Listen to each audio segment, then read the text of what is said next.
അതായത് ഹോരകപുത്രന്മാരാണ് എഴുതിയിരിക്കുന്നത്. ഈ സങ്കീർത്തനം ഒത്തിരി സങ്കീർത്തനങ്ങൾ ഹോരകപുത്രന്മാർ എഴുതിയിട്ടുണ്ട്. സാഹചര്യമൊക്കെ നമുക്ക് 42-ാം സങ്കീർത്തനം വായിക്കുമ്പോൾ നമുക്കെല്ലാവരും നീർ തോടുകളിൽ ചെല്ലുവാൻ കാക്ഷിക്കുന്നത് പോലെ ദൈവം എന്റെ ആത്മാവ് നിന്നോട് ചെയ്യുവാൻ കാക്ഷിക്കുന്നു. സ്തോത്രം, യാഗപീഠങ്ങളെ ഞാൻ പിടിക്കുന്നു അല്ലേ? അപ്പോൾ ആ ദൈവം, അതായത് ദൈവമായിട്ടുള്ള ബന്ധവും ആ ദൈവത്തിലുള്ള കൃപയും അഭിഷേകവും ദൈവിക സാന്നിധ്യവും അനുഭവിക്കുവാൻ ആഗ്രഹിക്കുന്ന പുത്രന്മാർ, ഹോരക പുത്രന്മാർ. സ്തോത്രം, ഒരു സമയത്ത് ഈ അവരുടെ പിതാവായിരുന്ന ഹോരകും കൂടെയുള്ള ചില പ്രിയപ്പെട്ടവരും മോശയ്ക്കും ദൈവത്തിനും അഹരോനൊക്കെ എതിരെ എഴുന്നേറ്റ് പൗരോഹിത്യത്തിനെ ചോദ്യം ചെയ്ത് വന്നപ്പോൾ ദൈവകോപം അവരിലേക്ക് വരികയാണ്. ഭൂമി മാപ്പിളർന്ന് അവരെന്ത് ചെയ്തു? വിളിയിക്കണം. അതിന്റെ നടുവിൽ നിന്ന് അവരുടെ പുത്രന്മാർ ഓടിപ്പോയി എന്ത് ചെയ്തു? ദൈവാലയത്തിൽ ചെന്ന് അഭയം പ്രാപിക്കുകയാണ്. ഒരു കലയോട് പറയാമോ? ദൈവാലയത്തിൽ ചെന്ന് അഭയം പ്രാപിക്കുകയാണ്. യാഗപീഠത്തിന്റെ കൊമ്പുകളെ പിടിക്കുകയാണ്. സ്തോത്രം. അപ്പൊ നമ്മുടെ കുഞ്ഞുങ്ങൾ, സ്തോത്രം, നമ്മള് ഹോരകുമാരെ പോലെ ആകരുത്. ഞാനും നമ്മുടെ പ്രിയപ്പെട്ട ആരും അല്ലെ മത്സരിക്കുവാൻ പോകരുത്. ഒരു കലയോട് പറയാമോ? മത്സരിക്കുവാൻ പോകരുത്. ദൈവത്തോട്, ശുശ്രൂഷയോട്, ദൈവിക കാര്യങ്ങൾക്കെതിരെ നമ്മൾ മത്സരിക്കുവാൻ പോകരുത്. സ്തോത്രം. അങ്ങനെ പോയി കഴിഞ്ഞാൽ ചിലപ്പോൾ പരാജയങ്ങൾ സംഭവിക്കാം. ഒരു കലയോടെ പറയാമോ? ദൈവത്തിൽ തന്നെ ആശ്രയിച്ച് ദൈവം തന്നിരിക്കുന്ന ശുശ്രൂഷകൾ, ദൈവം നമുക്ക് തന്നിരിക്കുന്ന കൃപകൾ, ദൈവം നമുക്ക് തന്നിരിക്കുന്ന നന്മകൾ സ്തോത്രത്തോടുകൂടെ നമ്മൾ അനുഭവിച്ച് ശുശ്രൂഷിച്ച് മുന്നോട്ട് പോകുന്നവരായിരിക്കണം. എന്നാൽ നമ്മുടെ തലമുറകൾ അനുഗ്രഹിക്കപ്പെടും. എന്നാൽ ഇവിടെ നമ്മൾ കാണുന്നു, പിതാക്കന്മാർ അതിൽ നശിച്ചു പോയപ്പോഴും അവരുടെ പുത്രന്മാർ എന്ത് ചെയ്യുന്നു? സ്തോത്ര, കുഞ്ഞുങ്ങളൊന്ന് ശ്രദ്ധിച്ച്, അവരുടെ കുഞ്ഞുങ്ങൾ, അവരുടെ പുത്രന്മാർ ഓടി രക്ഷപ്പെടുകയാണ് അല്ലേ? അപ്പൊ നമ്മുടെ കുഞ്ഞുങ്ങൾ ആരും നഷ്ടപ്പെടരുത്. നിങ്ങൾ എവിടെ വന്ന് അഭയം പ്രാപിക്കണം? ദൈവസന്നിധിയിൽ അല്ലേ? ഒരു കലയിലൂടെ പറയാമോ? ആരാധനയിൽ, പ്രാർത്ഥനയിൽ, കൂട്ടായ്മയിൽ കുഞ്ഞുങ്ങൾ ഓടി വന്ന് എന്ത് ചെയ്യണം? പ്രാപിക്കണം. ഹല്ലേലൂയ. നമ്മുടെ കുഞ്ഞുങ്ങൾ ആരും ഭവനത്തിൽ ഇരിക്കരുത്. സ്തോത്രം. അവരെല്ലാം ആരാധനയ്ക്കായി ഇവിടെ കടന്നു വരണം. Praise the Lord. ആലയത്തിലേക്ക് കടന്നു വരണം. സ്തോത്രം. ഹോരകപുത്രന്മാർ പാടിയതുപോലെ, ദൈവമേ, അതായത് നീർ തോടുകളിലേക്ക് ചെല്ലുവാൻ കാക്ഷിക്കുന്നത് പോലെ ദൈവമേ എന്റെ ആത്മാവ് നിന്നോട് ചേരുവാൻ കാക്ഷിക്കുന്നു. നിന്നോട് ചേരുവാൻ ആ ഒരു കാഴ്ച കുഞ്ഞുങ്ങൾക്ക് ഉണ്ടാകണം. സ്തോത്രം. നമ്മുടെ കുഞ്ഞുങ്ങളെല്ലാം അഭിഷേകം പ്രാപിക്കണം. അഭിഷേകം പ്രാപിക്കണം. അവർ അന്യഭാഷകളിൽ അവർ സംസാരിക്കണം. വിവിധ ഭാഷ വരങ്ങൾ അവർക്ക് ലഭിക്കണം. സ്തോത്രം. വിവിധ ഭാഷകൾ അവർക്ക് ലഭിക്കണം. അവര് സ്തോത്ര കൃപാവരങ്ങളുള്ളവരായി തീരണം. സ്തോത്ര. പരിശുദ്ധാത്മാവിന്റെ പകർച്ച ഉണ്ടാകണം. നമ്മൾ വെള്ളിയാഴ്ച കേട്ടതുപോലെ പരിശുദ്ധാത്മാവിന്റെ ഒരു പകർച്ച എന്ത് ചെയ്യണം? അവരിലേക്ക് ഒഴുകണം. ഒരു കലയോടെ പറയാമോ? അതിനവർ ഓടി വരണം. കുഞ്ഞുങ്ങൾ വാഞ്ചയോടുകൂടെ കടന്നു വരണം. സ്തോത്ര. ദൈവാലയത്തിലേക്ക് വരണം. യാഗപീഠത്തിലെ കൊമ്പുകളെ പിടിക്കണം. അത് യേശുവിനെ പിടിക്കണം. ഹല്ലേലൂയ. സ്തോത്രം ചെയ്യുന്നു. അതായത് ഒരു ദാഹം അവർക്കുണ്ടാകണം. എന്നാൽ ദൈവം നമ്മുടെ കുഞ്ഞുങ്ങളെല്ലാവരെയും നിറയ്ക്കും. എത്ര പേര് വിശ്വസിക്കുന്നുണ്ട്? പ്രവചിക്കുമെന്ന് എത്ര പേര് വിശ്വസിക്കുന്നുണ്ട്? ഫിലിപ്പോസിന്റെ കുഞ്ഞുങ്ങൾ 2 പുത്രിമാർ എന്ത് ചെയ്യുന്നു? 4 പേരല്ലേ? 4 പെൺകുഞ്ഞുങ്ങള് പ്രവാചകന്മാരായിരുന്നു. ഓക്കെ. ഒരു കലയിലൂടെ പറയാമോ? സ്തോത്രം. അതുപോലെ ഒരു പ്രവാചകയായി മാറ്റാൻ ദൈവത്തിന് കഴിയത്തില്ലേ? സ്തോത്രം. ദെബോരയായിട്ട് മാറ്റാൻ ദൈവത്തിന് കഴിയത്തില്ലേ? മറിയെ പോലെ മാറ്റാൻ ദൈവത്തിന് കഴിയത്തില്ലേ? സ്തോത്രം. ഈ ദിവസങ്ങൾ ദൈവം കുഞ്ഞുങ്ങളെ അഭിഷേകത്താൽ നിറയ്ക്കുവാൻ പോവുകയാണ്. ഒരു കലയിലൂടെ പറയാമോ? കുഞ്ഞുങ്ങളെ ദൈവം അഭിഷേകത്താൽ ദൈവം നിറയ്ക്കുവാൻ പോവുകയാണ്. പ്രവാചകന്മാരെ ദൈവം മാറ്റുവാൻ പോവുകയാണ്. ഉറങ്ങി തൂങ്ങിയിരിക്കുന്ന അവസ്ഥകൾ ദൈവം മാറ്റുവാൻ പോവുകയാണ്. സ്വന്തം നിരാശയോടിരിക്കുന്ന അവസ്ഥകൾ മാറ്റുവാൻ പോവുകയാണ്. സ്വന്തം കഴിഞ്ഞ ദിവസം ഞാനിരുന്ന് വെളുപ്പിനെ പ്രാർത്ഥിച്ചുകൊണ്ടിരിക്കുമ്പോൾ ദൈവം എനിക്ക് തരുന്ന വിഷയം എന്ന് പറയുന്നത്, സ്തോത്രം, എപ്പോഴും ആ ബോംബെയുടെ ഒരു വിഷയമാണ്. മുമ്പൊക്കെ ഞാനിപ്പോൾ ഒത്തിരി വർഷങ്ങളായി 1-2 പ്രാവശ്യം അവിടെ പോയിട്ടുണ്ട് ബോംബെയിൽ. അവിടെ പോയി ആ കുഞ്ഞുങ്ങളുടെ ഇവിടെ ഇരിക്കുന്ന ആ കുഞ്ഞുങ്ങളുടെ ഓർമ്മയാണ് വരുന്നത്. ഏഴ്സ് പിടിച്ച കുഞ്ഞുങ്ങളാണ്. സ്തോത്രം. 3 വയസ്സ് 2 വയസ്സുള്ള പിള്ളേര് സ്തോത്രം ചെയ്യുന്നു. അവര് അതായത് അവിടെ നിന്ന് കരയുമ്പോൾ ഞങ്ങളെല്ലാവരും കരയുന്നു. Praise the Lord. അവരെത്ര കരയുന്നത്? കർത്താവ് പവിത്ര പരിശുദ്ധാത്മാവിനെ അവർ ഹിന്ദിയിൽ നിലവിളിക്കുകയാണ്. സ്തോത്രം ചെയ്യുന്നു. അപ്പോൾ അവർ ഹിന്ദിയിൽ ദൈവത്തോട് നിലവിളിക്കുകയാണ്. അയ്യോ, എനിക്ക് പവിത്രാത്മാവ് വേണം, എനിക്ക് പരിശുദ്ധാത്മാവ് വേണം, പരിശുദ്ധാത്മാവ് വേണം, പരിശുദ്ധാത്മാവ് വേണം എന്ന് കുഞ്ഞുങ്ങൾ സ്തോത്രം ഇങ്ങനെ പ്രാർത്ഥിച്ചുകൊണ്ടിരിക്കുമ്പോൾ തന്നെ സ്തോത്രം ദൈവത്തിന്റെ ആത്മാവോട് ഭയങ്കരമായി പരിശുദ്ധാത്മാവ് വലിയ, അതായത് നമ്മള് ബൈബിൾ മുഴക്കത്തോടുകൂടെ അല്ലെ ദൈവത്തിന്റെ ആത്മാവ് ഭയങ്കര ശക്തിയോടെ ഇറങ്ങുന്നത് പോലെ ദൈവത്തിന്റെ ആത്മാവ് ഇറങ്ങുകയാണ്. ഓരോ കുഞ്ഞുങ്ങൾ ദൈവത്തിന്റെ ആത്മാവ് എടുത്തൊരിഞ്ഞു. ഒരു കഥയോടെ പറയാമോ? 3 വയസ്സുള്ള കുഞ്ഞങ്ങ് മൂലയ്ക്ക് വീഴുകയാണ്. അവിടെ കിടന്ന് അന്യഭാഷ പറയുന്നു. അല്ലെങ്കിൽ 2 വയസ്സുള്ള കുഞ്ഞൊക്കെ മാറി ഇങ്ങനെ നെടുപാട് കിടന്ന് കരയുകയാണ്. സ്വോത്രം. ഒരു കുഞ്ഞ് പറയുക ഹിന്ദിയില പറയുന്നത്, സ്വോത്രം, ഞാൻ യേശുവിനെ കാണുന്നു. ഒരു കഥയോടെ പറയാമോ? ഞാൻ യേശുവിനെ കാണുന്നു, ഞാൻ ദൂതന്മാരെ കാണുന്നു. കുഞ്ഞുങ്ങൾ പ്രവചിക്കുന്നു, അവർ വെളിപ്പാടുകൾ കാണുന്നു. സ്വോത്രം. കുഞ്ഞുങ്ങളുടെ ഭാഷ കണ്ടോ? ഏഴ്സ് പിടിച്ച കുഞ്ഞുങ്ങളാണ്. പക്ഷെ കർത്താവ് അവരെ നിറച്ചു. ഹല്ലേലൂയ. കർത്താവ് അവരെ നിറച്ചു. ഞാൻ പറഞ്ഞല്ലോ, ദൈവത്തിന്റെ ആത്മാവിനെ ദൈവം ദൈവത്തിന്റെ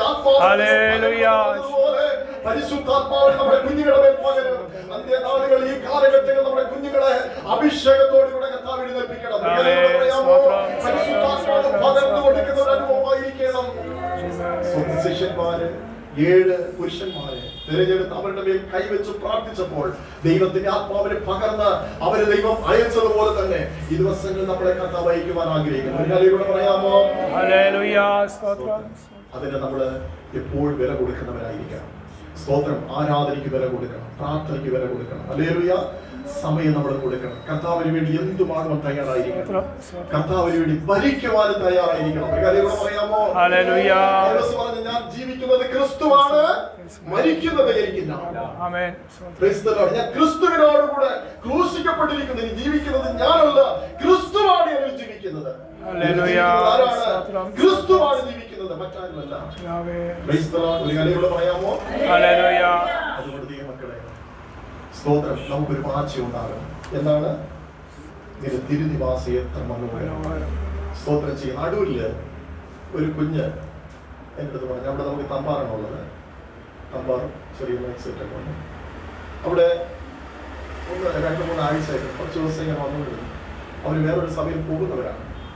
അവർ വാടകയ്ക്ക് ഇവിടെ വന്നപ്പോൾ ഇടയ്ക്കൊക്കെ അവിടെ വരും. വരുമ്പോൾ ആ കുഞ്ഞ് പറയുന്നത്, ഇവിടെ വെട്ടവും വെളിച്ചമൊന്നുമില്ല, ഇവിടെ വെട്ടവും വെളിച്ചമൊന്നും ഇല്ല.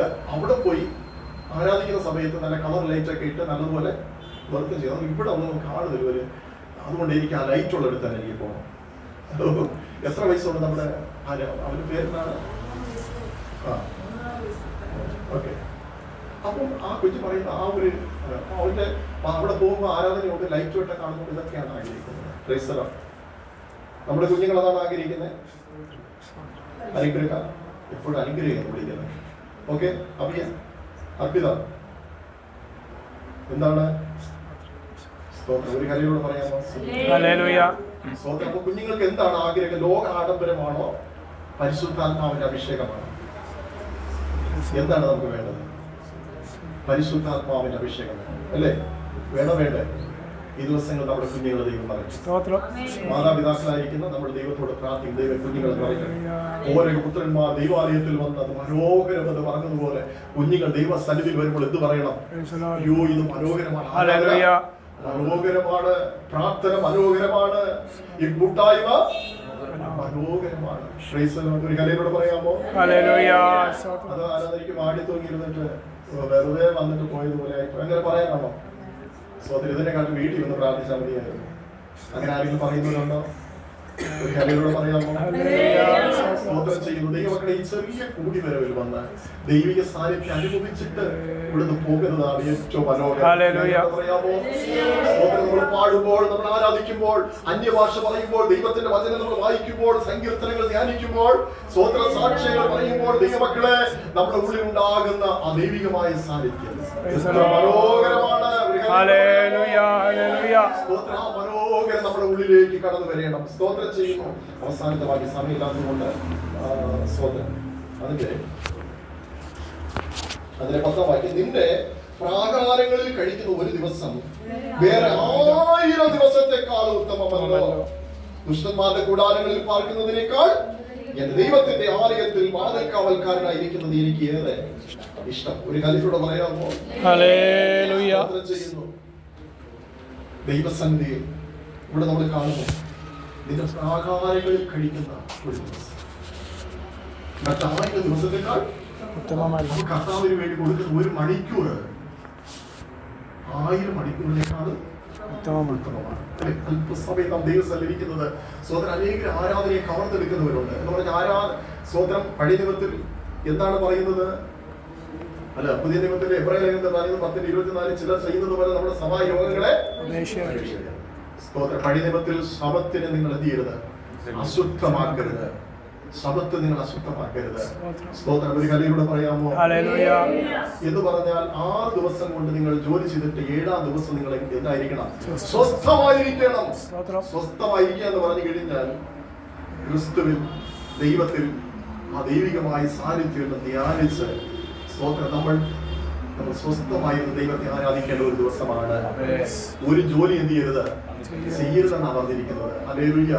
ശബത്ത് ആചരിക്കുക. സ്തോത്രം. അപ്പോൾ പുതിയ നിയമത്തിൽ വരുമ്പോൾ നമുക്ക് ഈ ഞായറാഴ്ചയാണ് ഒരു ഒഴിവ് ദിവസമായി കിട്ടിയിരിക്കുന്നത്. ഇന്നൊരു വിശുദ്ധ ദിവസമാണ് നമ്മൾ പ്രഖ്യാപിച്ചിരിക്കുകയാണ്. ഈ ദിവസത്തെ നമ്മൾ എന്ത് ചെയ്യരുത്?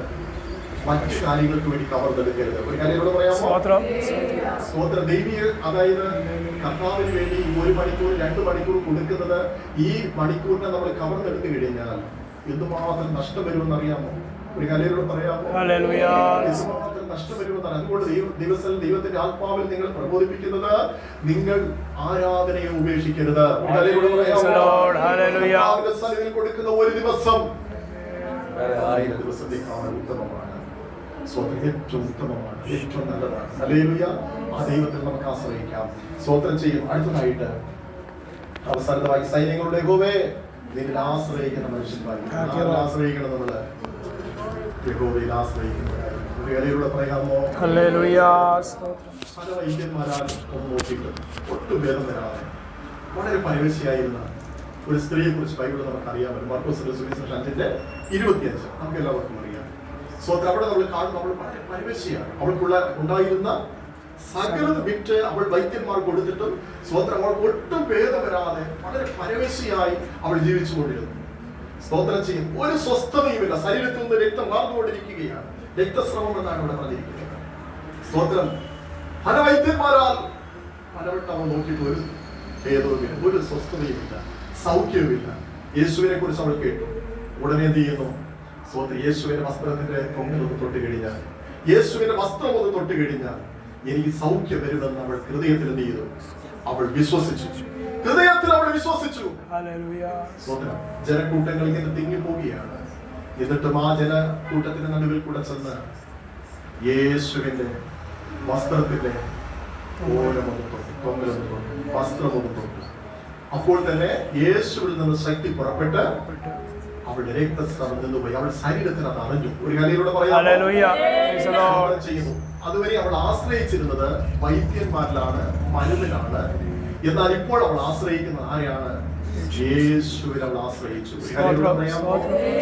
അവൾ യേശുവിൽ അവൾ ആശ്രയിച്ചു. യേശുവിൽ ആശ്രയിച്ച് യേശുവിൽ നിന്ന് സൗഖ്യം പ്രാപിക്കുവാൻ അവൾ വിശ്വാസത്തോടുകൂടെ യേശുവിന്റെ അടുക്കൽ കടന്നു വരികയാണ്. തടസ്സങ്ങൾ അവൾ അതിജീവിച്ചു, പ്രതികൂലങ്ങളെ അതിജീവിച്ചു. സ്വന്തം ഈ സഹോദരിമാർക്ക് ജനക്കൂട്ടത്തിന്റെ മധ്യ വരുവാൻ പാടില്ല, അവർ അശുദ്ധരായിരിക്കണം എന്നുള്ളതാണ്. എന്നാൽ അതെല്ലാം അതിജീവിച്ച് യേശുവിന്റെ വസ്ത്രത്തിന് തൊങ്ങൽ അവൾ വന്ന് തൊടുകയാണ്. ഇവിടെ ഇരിക്കുന്ന ദൈവമക്കളെ, ദൈവത്തിൽ ആശ്രയിച്ചു വന്നിരിക്കുന്ന നിങ്ങളെ ദൈവം ഒരിക്കലും അനാഥരായി വിടുകയില്ല. വെറുതെ വെറും കൈയായി ദൈവം നമ്മളെ അയക്കുന്ന ദൈവമല്ല. ചില വഴികൾ ദൈവം നമുക്ക് വേണ്ടി തുറക്കും. Praise the Lord. അത്ഭുതങ്ങൾ നമ്മുടെ ജീവിതത്തിൽ ദൈവത്തിന്റെ ആത്മാവ് ഇത് വെളിപ്പെടുത്തുന്നത്. യേശുവിൽ നിന്ന് ശക്തി പുറപ്പെട്ട് അവൾ സൗഖ്യം പ്രാപിച്ചു. അല്ലെ? യേശു ചോദിക്കണം, എന്നെ ആരാണ് തൊട്ടത്? എത്രയോ പ്രിയപ്പെട്ടവർ തൊട്ട് അല്ലെ യേശുവിനെ.